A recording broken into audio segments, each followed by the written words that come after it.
документы потом выписать. Вот бывает пишут. На заболевание пишут.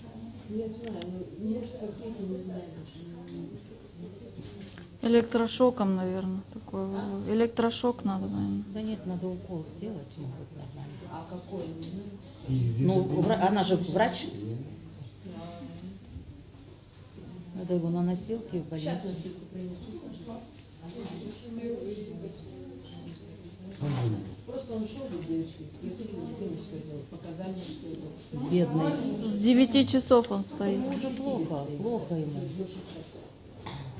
Давление у него нормальное? Давление А нормально. укол почему не сделают? Какой? А? Какой?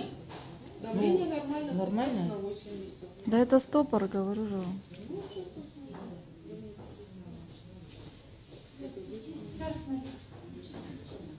Стоит-то он давно уже. С 9. Ну, я Час. пришла, я же круги здесь делаю каждый день, он стоял. Я еще спросила, мужчина, вам плохо? Он травматик, видите, у Он него. молчит.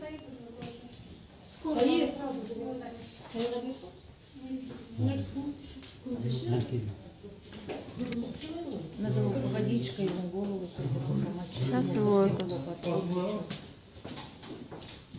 Так, как пойдем? Туда или сюда? Нет, лучше сюда, наверное, потому что прямо выход сюда. Помогли.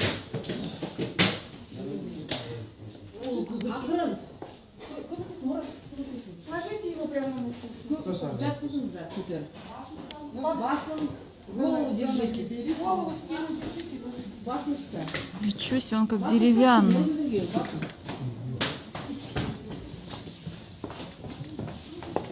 Пакет для себя. Между ног положи. Она смотрит,